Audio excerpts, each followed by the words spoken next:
Hi, good morning, and welcome back to Insurance 101. This segment is going to be called Family Medical Leave through the state or also through the federal government. I'm just doing this segment due to the fact that it hit home for me.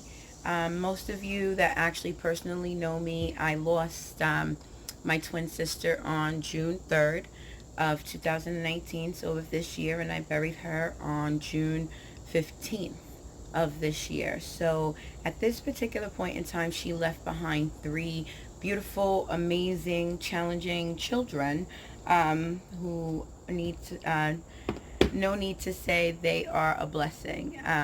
So she left behind three children, and my mother is in her 80s. She is 84. No, my mother's 82. She'll kill me if I get her age wrong.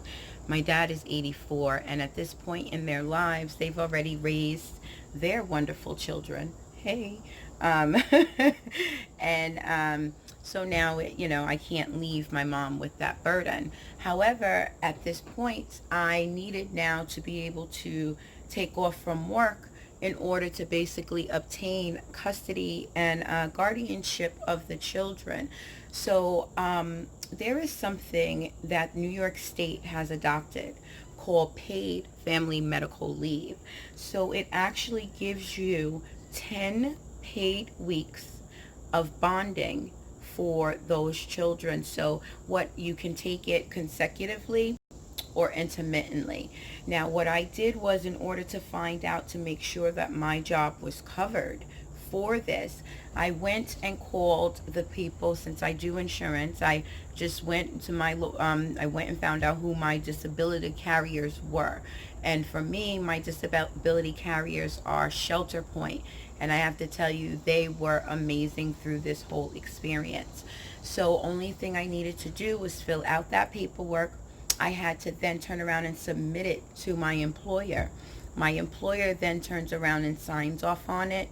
Once the employer now signs off on that, then I'm now covered underneath family medical leave, which of course gives me 10 paid weeks, whether I wanted to take it consecutively or intermittently, for basically being able to do what I have to do in regards for those children.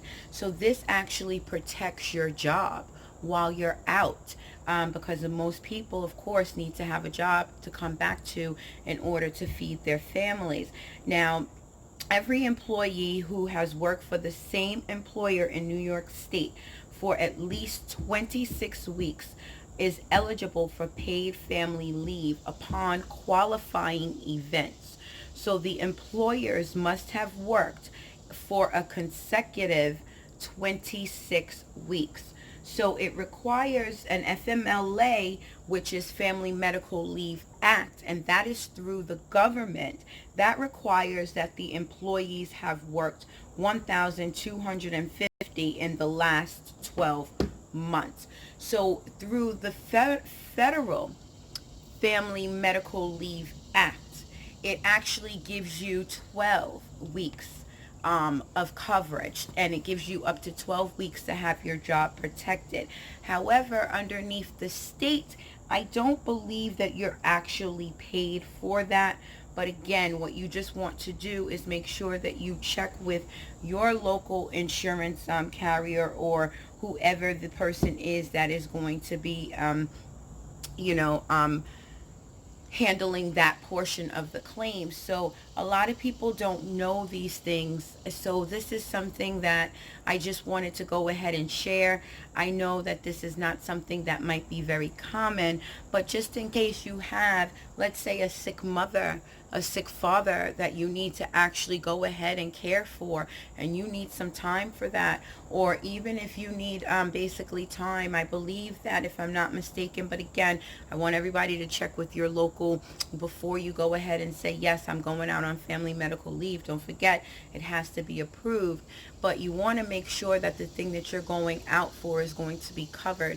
So my suggestion would not even be to ask your employer, to go straight to the person that handles the disability policies in your office and ask them for the phone number just to speak to a claims rep, because you need some information in regards to something. You don't have to give them all your business, tell them exactly what you're doing. But this is just information that I felt that might be just a little helpful, because you need to be able to have a job to come back to. So this actually protects your job, and you don't have to sit up there and stress and worry and say, what am I going to do in the event that, they try and lay me off because I'm trying to take care of my sick parents, or I'm trying to obtain custody over these 3 beautiful, wonderful children. So this is my segment for now. I'm going to try and go ahead and record something just a little bit more lighthearted, because I don't want to just, I guess, leave it like this for myself today. I need to make sure that my energy stays up here and not down here, because I do have 3 children now, which I guess they're going to call Auntie Mama. So I said next thing we're going to be doing is taping a YouTube channel, because now here it is. My twin sister died. I just turned 40. And I now have 3 kids and a dog. So that might be what the name of the show might be that we decide to take, because I'm going to be flying by the seat of my pants. But I want to say thank you so much for always watching my channel. Thank you so much for listening to me. Again, if any of this information is helpful to you, please, please, please go ahead and make sure that you subscribe to my channel, so you'll get notified each and every single time I actually release a new video. And I'm actually trying to reach a goal here and kind of challenge myself. So make sure that you definitely subscribe to my channel. Hit that like button. If you have any type of questions whatsoever, just leave me a comment. I will definitely go ahead and answer that. Or if you want to just email me directly, you can email me at Trusted Capital, and that's TRUSTEDCAPITALINS@gmail.com. So thank you so much once again for watching. I want to say have a blessed and amazing day. I will speak to everyone soon.